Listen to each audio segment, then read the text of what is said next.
नमस्कार बच्चों, फिर आज रियल नंबर्स और एक्सरसाइज में ले रहा हूं 2.3। जी हाँ, कल हमने इसका लेक्चर की शुरुआत कर ली थी और 2.1 हमारा कंप्लीट हो चुका था बच्चों। आज मैं स्किप करके 2.3 पर आ रहा हूं मैं, क्योंकि 2.2 थोड़ा सा लेंदी और बोरिंग है।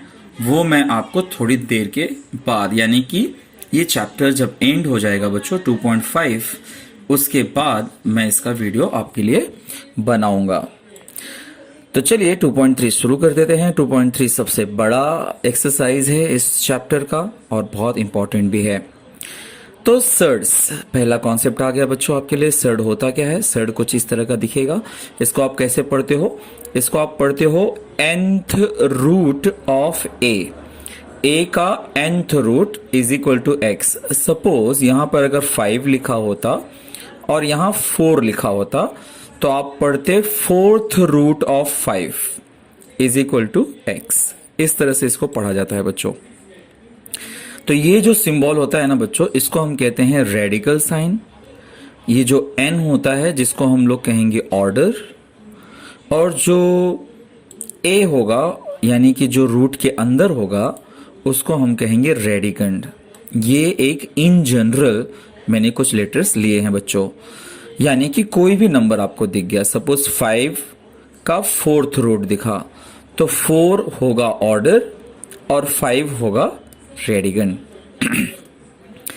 तो an expression will be a surd only if, कोई भी एक्सप्रेशन तभी सर्ड कहलाएगा जब रेडिकंड एक पॉजिटिव रैशनल नंबर हो। यानी कि ये पॉजिटिव होना बच्चों, ये कभी भी नेगेटिव ना रहे, ये पॉजिटिव रैशनल नंबर हो।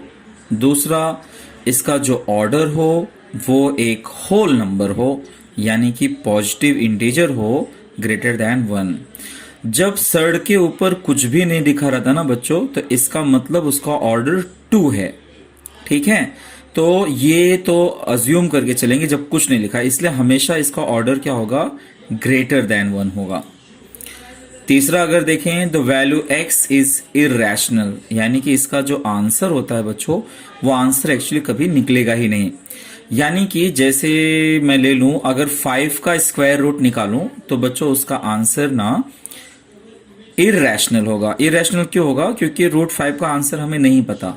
अगर उसको हम फाइंड आउट करेंगे तो उसका जो डेसिमल फॉर्म आएगा वो नॉन टर्मिनेटिंग और नॉन रिकरिंग होगा, तभी हम उसको सर्ड कहेंगे। लेकिन अगर मैंने स्क्वायर रूट 4 ले लिया तो 4 का स्क्वायर रूट बच्चों 2 होगा, और ऐसे केस में हम उसे क्योंकि आंसर आ जाएगा तो वो रैशनल हो जाएगा और हम उसे सर्ड नहीं कहेंगे बच्चों। तो कुल मिला के बात यह है कि surd is an irrational number. तो इसमें से अगर एक भी condition, if any one of the above condition is not satisfied, then the given expression will not be a surd. तो ये क्वेश्चन आएगा 2.3 में। हमारा क्वेश्चन नंबर 1 और 2 इसी से रिलेटेड है, जिसमें आपको ऑर्डर फाइंड आउट करना रहेगा, आपको पहचानना रहेगा कि वो सर्ड है या नहीं है। और क्या सीखेंगे? देखिए कुछ एग्जांपल ले लेते हैं। सपोज आपके पास है 7 क्यूब रूट ऑफ 7, मतलब ये हुआ कि अंदर वाला वैल्यू a होता है और ये n होता है। तो अगर क्यूब रूट ऑफ 7 है तो 7 का क्यूब रूट हम नहीं फाइंड आउट कर सकते हैं। जब नहीं फाइंड आउट कर सकते हैं इसका मतलब वो इररेशनल नंबर है। अगर वो इररेशनल है इसका मतलब वो सर्ड है, सीधी सी बात है। दूसरा, अगर हम लोग 27 का क्यूब रूट निकालें तो उसका आंसर निकल जाएगा 3। तो जब आंसर निकल गया तो it is not an irrational number, और जब वो नॉट एन इररेशनल नंबर है मतलब आंसर जब निकल रहा है तो वो सर्ड नहीं होगा। जब आंसर नहीं निकल पाता तो सर्ड होता है, जब आंसर निकल जाएगा तो वो नॉट अ सर्ड होगा बच्चों। ऐसे चलिए डिसाइड करते हैं क्यूब रूट ऑफ 8। तो क्यूब रूट ऑफ 8 अगर हम लोग p मान लें तो हमें पता है कि p का क्यूब 8, यानी कि 2 का क्यूब करते हैं तो 8 होता है। कुल मिला के बात यह है कि 8 का क्यूब रूट होगा 2, मतलब हमें आंसर पता है। अगर आंसर पता है इसका मतलब ये नॉट अ सर्ड हुआ। ऐसे ही 8 का 4th रूट अगर हम फाइंड आउट करने जाएं तो इसका आंसर हम नहीं निकाल पाएंगे। इसका मतलब वो इररेशनल होगा, और अगर वो इररेशनल है इसका मतलब इसको हम सर्ड कह पाएंगे। तो ध्यान रखिएगा, वो रेडिकंड्स यानी कि वो रूट्स जिसके वैल्यू हम फाइंड आउट कर पाएंगे, अगर हम वैल्यू फाइंड कर पाएंगे तो वो सर्ड नहीं रहेगा, और जिसका वैल्यू हम फाइंड नहीं कर पाएंगे वो सर्ड होगा। ठीक है। सो फिलहाल अभी 9th में आपको मोस्टली जो ऑर्डर मिलने वाला है वो 2 रहने वाला है बच्चों। तो मतलब जिसके ऊपर कुछ लिखा नहीं रहेगा, इसको हम कहते हैं क्वाड्रेटिक सर्ड। ठीक है। तो आपके 9th के सिलेबस में ज्यादातर क्या सारे सम वही रहने वाले हैं जिसका ऑर्डर सिर्फ 2 है। तो आपको फिलहाल क्यूब रूट, फोर्थ रूट, इन सब की चिंता करने की 9th में तो जरूरत नहीं है। फिर सिंपल फॉर्म करने के लिए आ जाएगा आपको सर्ड का। कैसे सिंपल फॉर्म करते हैं, जैसे 48 दिख रहा है तो 48 को आपको ब्रेक करना है। ऐसे ब्रेक करना है कि आपको किसी एक का स्क्वायर रूट पता हो। जैसे 16 3 अब देखो 12 4 भी होता है, तो 4 का निकल जाता, 12 फिर से ब्रेक हो जाता। तो मतलब मैंने एक प्राइम फैक्टर ले लिया जिसका आंसर निकल ही नहीं सकता, तो 3 इंटू 16 किया, 16 का आंसर 4 आ गया। ये हो गया इसका सिंपलेस्ट फॉर्म। रूट 48 को आपने ब्रेक करके आप इस तरह से मिक्स करके इसको कॉम्प्लेक्स फॉर्म भी हम कहते हैं। जैसे 98 है, 98 को लिखा 49 इंटू 2, 49 का आंसर निकलता है 7 रूट 2। तो इस तरह से हो गया। और अगर सिर्फ रूट 2, रूट 3, रूट 5 ऐसा कुछ प्राइम नंबर ही मिल गया, यानी कि ऐसे कुछ नंबर मिल गए जिसको आप फैक्टराइज करके भी कुछ फायदा नहीं होने वाला है, तो वो तो ऑलरेडी सिंप्लीफाइड होते ही हैं, तो उनको हम आगे खुद से सिंप्लीफाइड नहीं कर सकते बच्चों।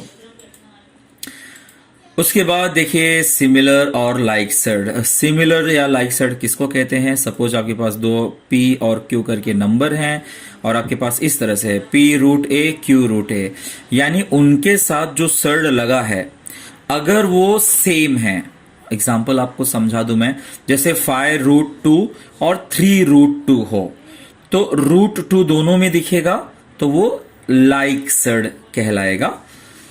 और 2 surds are said to be like surds if their order is equal, यानी उनका ऑर्डर सेम होना चाहिए, और रेडिकन्स आर इक्वल, जो उसके अंदर रहे वो अगर इक्वल रहा तो। जैसे एग्जांपल 4 रूट 5 और 6 रूट 5, 120 रूट 2 और 50 रूट 2। तो आप दोनों स्थितियों में देख सकते हो कि यहाँ पे रूट 5 है और यहाँ पे रूट 2 है, तो ये सब लाइक सर्ड्स हो गए। जबकि आप अगर ऐसे कुछ एग्जाम्पल्स देख लीजिए, in the simplest form of the surd, if the order of the surds or and radicans are equal, तो they are called as similar or like surds।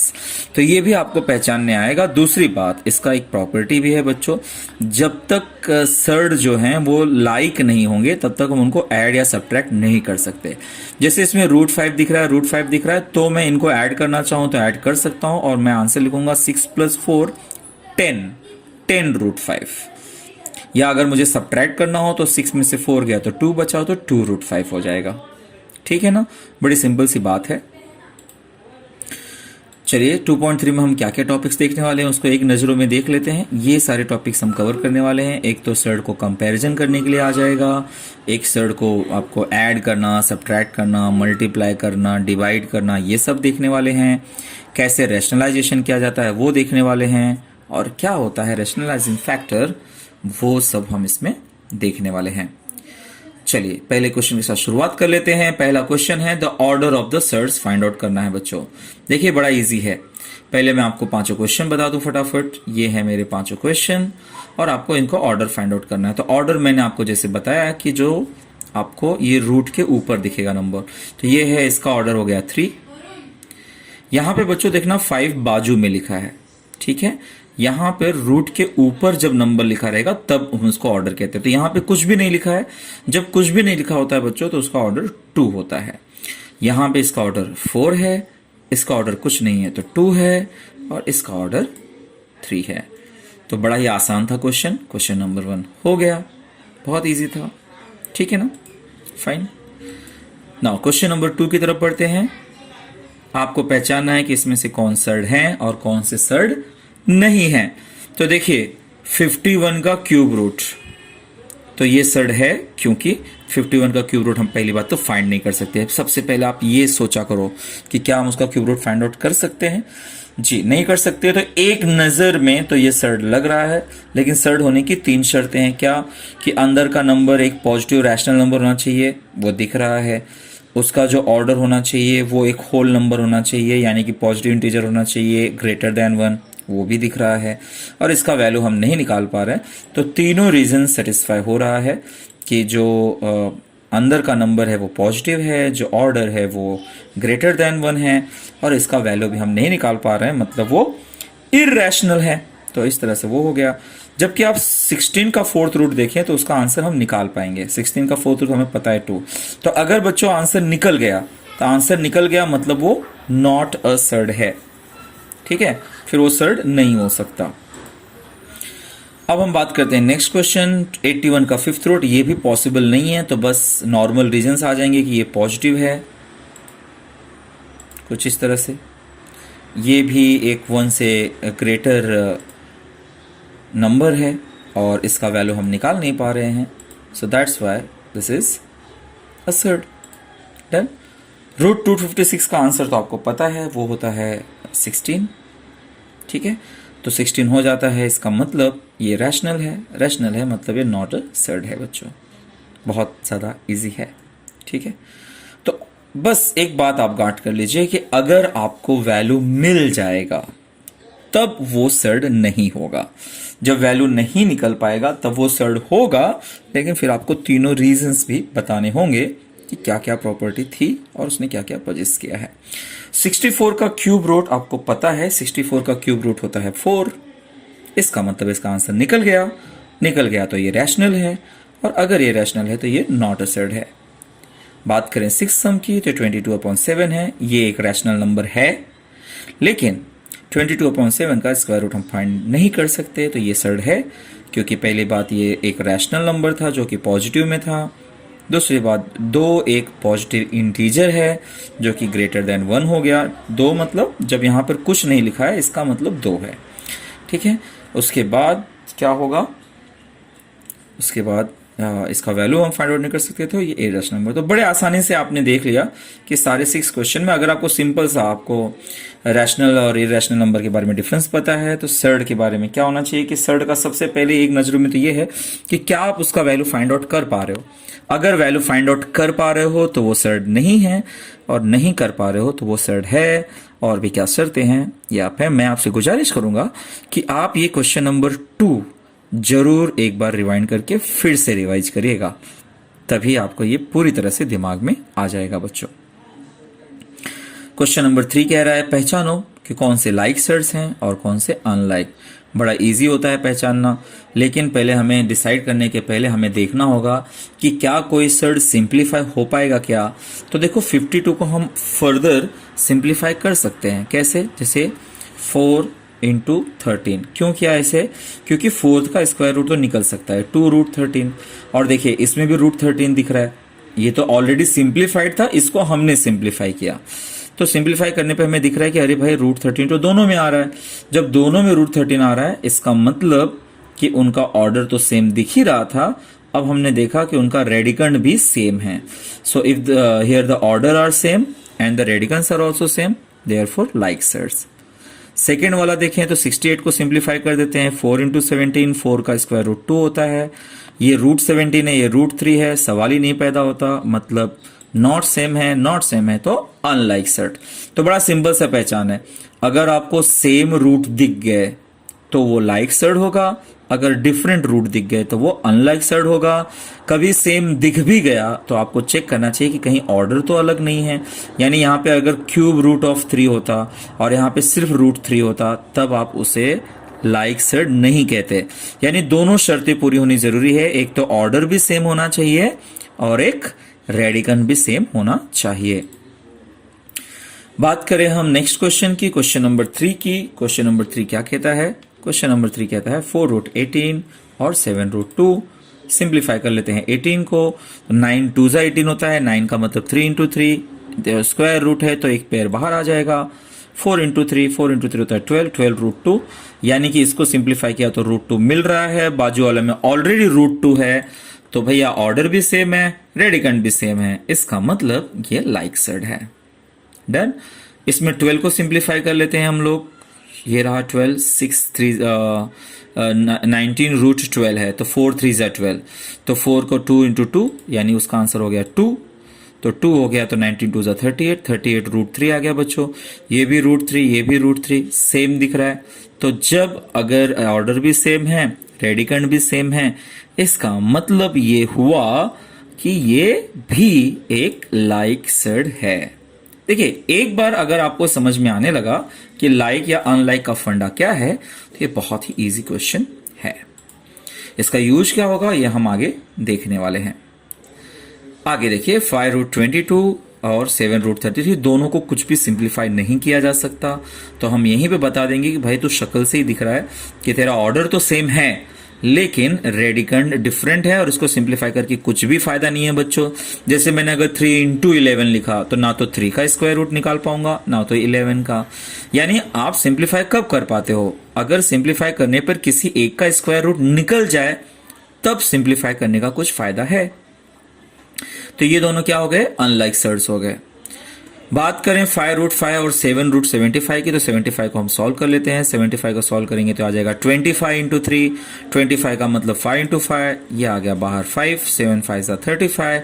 तो देखिए, इसका था रूट 5 जबकि इसका आंसर आ रहा है रूट 3। इसका मतलब रेडिकंड सेम नहीं है जबकि ऑर्डर तो सेम है।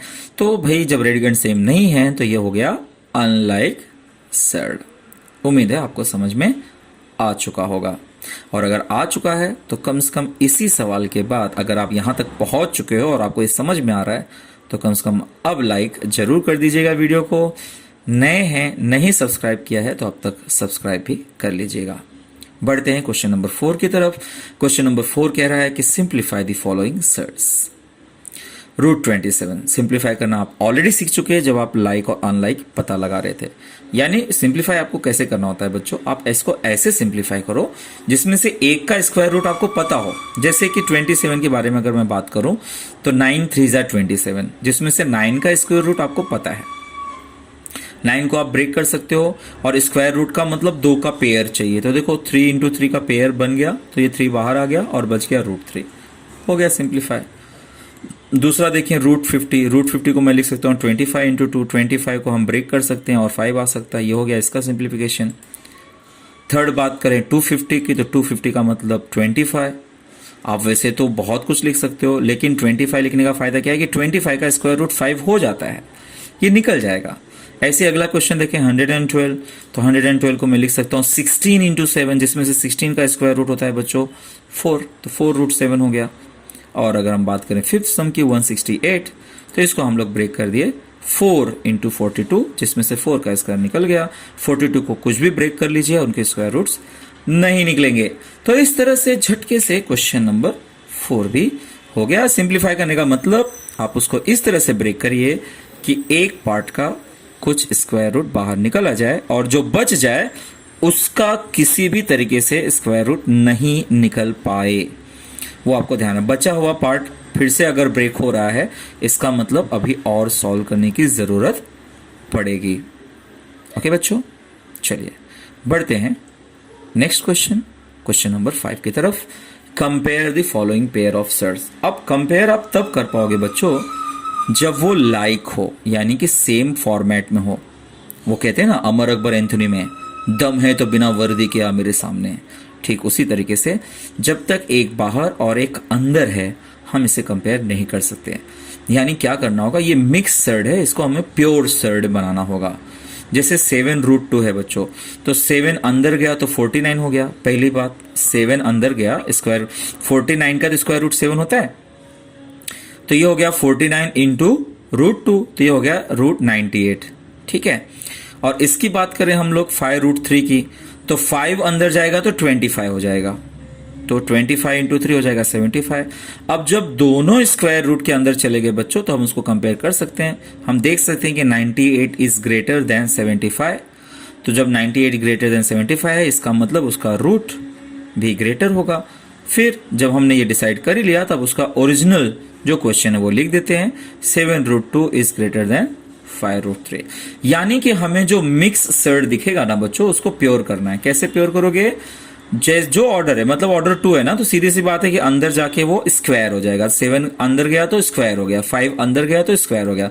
जैसे चलो जल्दी से इसको समझता। अरे वाह, ये तो बड़ा ही प्यारा सम है, ये ऑलरेडी दोनों के दोनों रूट में है, तो हमें सिर्फ कंपेयर करना है कि भाई 247 छोटा है, 274 बड़ा है, इसलिए ये हो गया। तो अगर दोनों ऑलरेडी बच्चों स्क्वायर रूट फॉर्मेट में ही है तो हमें ज्यादा काम नहीं रहने वाला। डन। क्वेश्चन नंबर 3 की तरफ बढ़ते हैं। इसमें क्वेश्चन नंबर 3 क्या कहता है, ये देखिए दोनों आ गया, थर्ड भी और फोर्थ भी। चलिए एक टाइम पर एक देखते हैं, पहले हम थर्ड सम देख लेते हैं। तो 2 अंदर चला जाएगा बच्चों तो 4 हो जाएगा, 4 7 28। अगला वाला ऑलरेडी अंदर ही है, तो हम देख सकते हैं कि 28 और 28 दे आर सेम।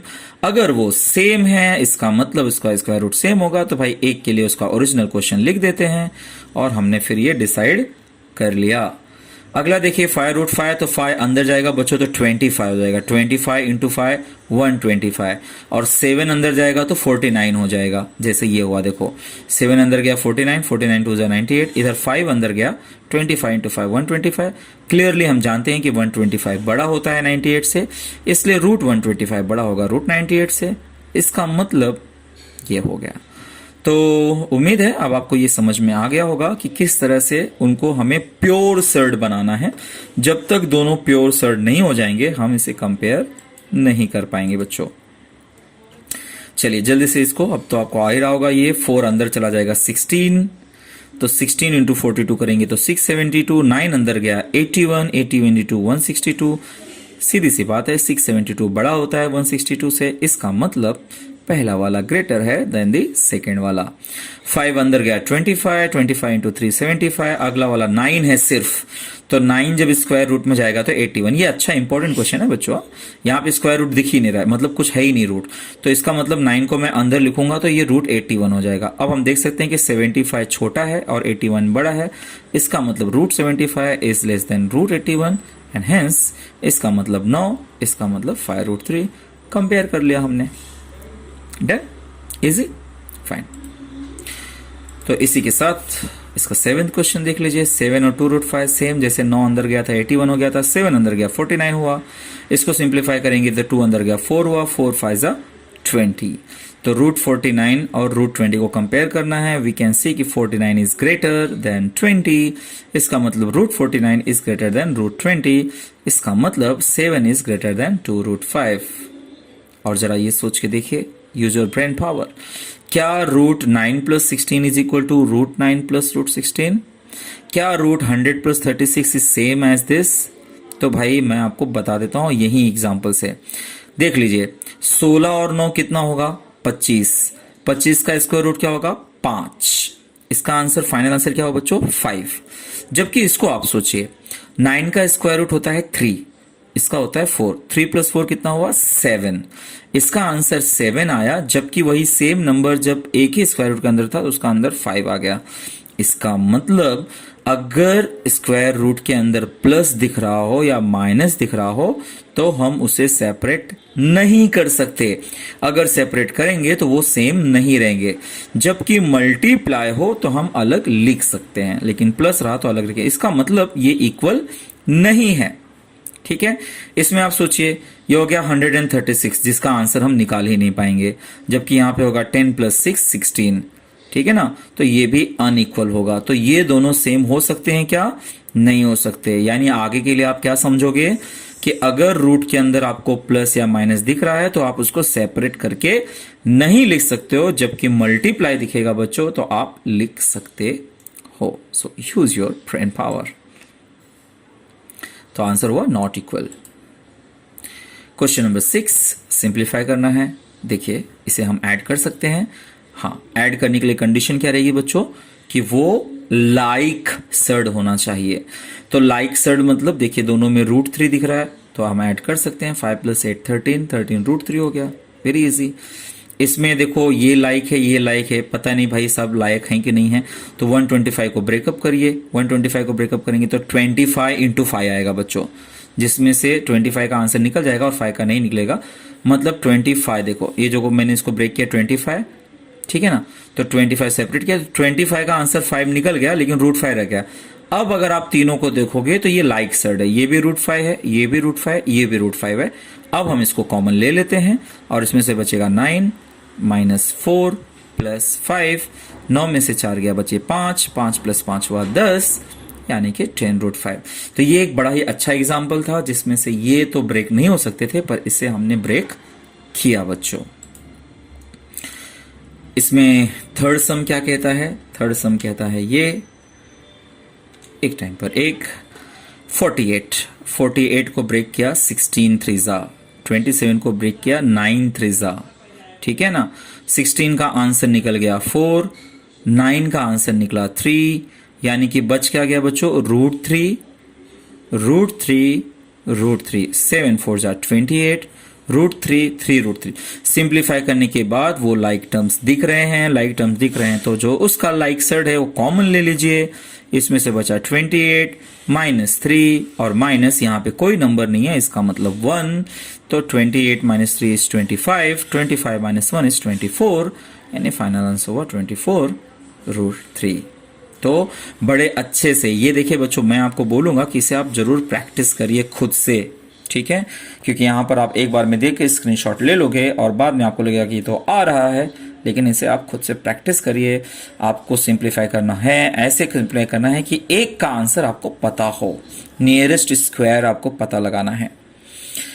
इसकी बात करते हैं, ये ऑलरेडी लाइक है, तो रूट 7 कॉमन हो जाएगा, तो यहाँ से बचेगा 1 माइनस 3/5 प्लस 2, 1 और 2 को ऐड कर लिया तो 3 आ गया। इसको कैसे सॉल्व करते हैं? क्रॉस मल्टीप्लाई करते हैं हम लोग। 5 3 जा 15, 15 माइनस 3 इज 12, सो 12 रूट 7/5। तो ये तो काफ़ी आसान था, फ्रैक्शन वाला एडिशन और सब्ट्रैक्शन आपको आता ही होगा। हो गया थर्ड फोर्थ भी, ठीक है। तो ये था सिंप्लीफाई करना। अब आ गए हम क्वेश्चन नंबर 7 की तरफ, मल्टीप्लाई। चलिए मल्टीप्लाई भी सीख लेते हैं भाई। मल्टीप्लाई करने जा रहे हैं हम लोग, तो इसको भी पहले आप हो सके तो सिंप्लीफाई कर लीजिए। 12 का मतलब हुआ 4 3 जा, 18 का मतलब हुआ 9 2 सा, 4 का स्क्वायर रूट 2 हुआ, 9 का स्क्वायर रूट 3 हुआ। अब क्या करिए, जो प्योर सर्ड्स बच गए रूट 3 उनको अलग लिखिए, और जो नंबर्स मिल गए उनको अलग लिखिए। 3 2 जा 6, 3 जा 18, और ये रूट है, मल्टीप्लाई है, तो मल्टीप्लाई कर सकते हैं 3 2 जा 6, यानी उसको भी आपको सिंप्लीफाई कर लेना चाहिए जितना तक पॉसिबल हो। फिर जो नंबर्स बच जाएंगे उनको अलग से मल्टीप्लाई कीजिए, और जो सर्ड बच जाएंगे उनको अलग से मल्टीप्लाई कीजिए। यहाँ पे 12 को 4 3 जा, और 15 को तो कुछ नहीं कर पाएंगे हम, क्योंकि करके फ़ायदा नहीं है। तो ये हो गया 4 का हो गया 2, ये हो गया 5 3 जा। वैसे फ़ायदा तो कुछ नहीं था इसका, पर देखते हैं क्या होता है। 3 × 2 रूट 3 आ गया, 7 रूट 5 और रूट 3 हो गया। 3 2 7 रूट 3 रूट 5 रूट 3। तो फायदा ये हुआ बच्चों कि अब हमें दिख गया कि रूट 3 इंटू रूट 3 दिख गया। तो रूट 3 इंटू रूट 3 होगा तो भाई 3 का स्क्वायर हो जाएगा, यानी कि स्क्वायर रूट 3 आ जाएगा। तो जब सेम रूट का मल्टीप्लाई होगा तो रूट चला जाता है, वो 3 बचा और बाकी नंबर का 43 हुआ। तो अब बच गया हमें केवल रूट 5, यानी कि 126 रूट 5। तो ये अच्छा सम था। यहाँ पर हमने इसलिए इसको ब्रेक नहीं किया कि हम आंसर निकाल पाए, बल्कि हमने इसलिए ब्रेक किया कि ये रूट 3 भी जब इससे मल्टीप्लाई होगा तो वो वैनिश हो जाएगा और हमारे लिए हेल्पफुल हो जाएगा। तो फाइनल आंसर आ गया 126 रूट 5। ओके, अब क्वेश्चन नंबर 3 देखिए आप। क्वेश्चन नंबर 3 में रूट 8 का मतलब 4 × 2, ये 5 है। इसका हो गया 2 रूट 2, 3 2 जा 6, रूट 2 × रूट 5 हो गया 10। इसको हमने इससे सिंप्लीफाई किया, जिसका आंसर निकल सकता है। सेम बात है, रूट 8 को मतलब ये तो देखा जाए तो ऐसे रूट 8 × रूट 8 हो जाएगा 8। तो अननेसेसरी हम उसे ब्रेक नहीं करेंगे, बल्कि रूट 8 × रूट 8 करेंगे तो 8 आ जाएगा। 5 2 जा 10, 10 8 जा 80। इजी।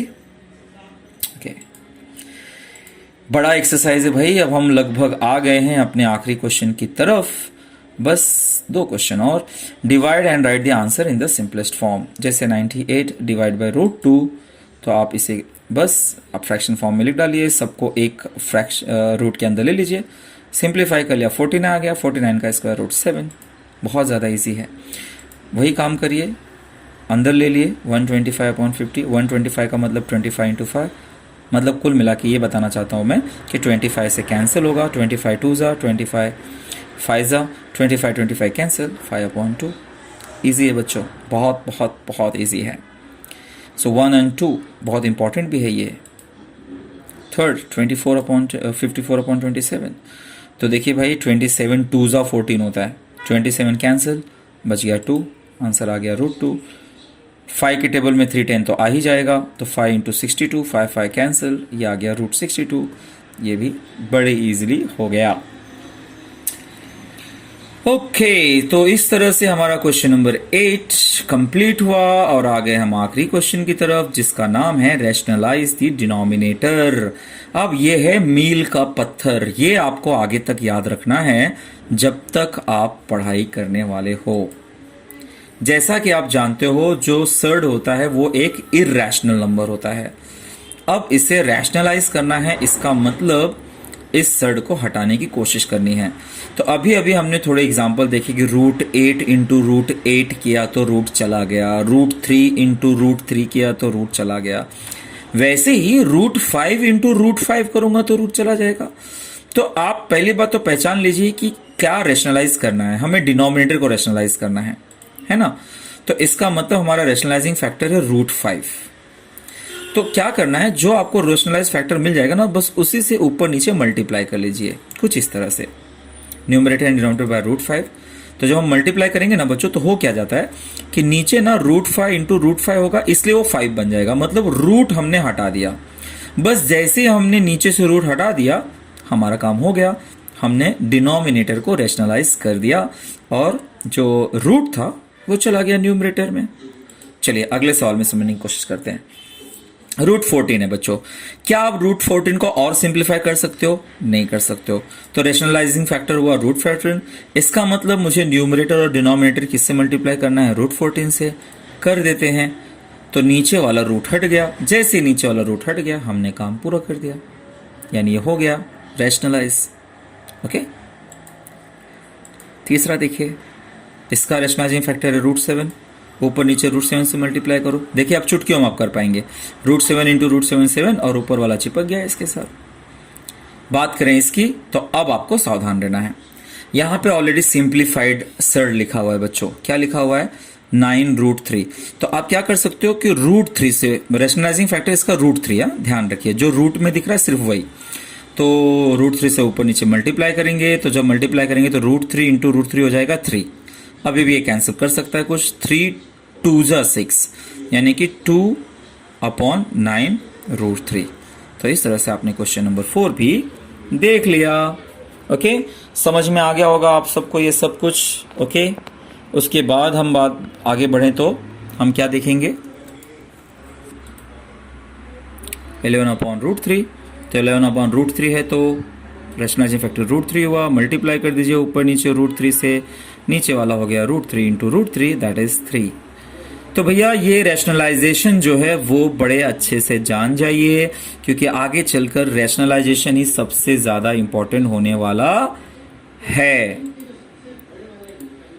और इस तरह से हमने ये सबसे बड़ा एक्सरसाइज, जिसमें 9 सम थे, हर एक सम में कम से कम 5 सम थे, तो तकरीबन बच्चों हमने 50 क्वेश्चंस अटेम्प्ट किए इस लेक्चर में। बहुत मेहनत किया है आपके लिए हमने। आप भी थोड़ी सी मेहनत करके अपनी उंगली को बढ़ाइए, लाइक कर दीजिए, सब्सक्राइब करके बेल आइकन दबा दीजिए। हो सके तो दूसरों को भी बताइए, समझाइए कि उनकी यहाँ पर बड़े अच्छे तरीके से ख्याल रखा जाएगा इस चैनल पे। स्वागत है उन सब का भी। आज के लिए इतना ही बच्चों, good night, take care, bye bye.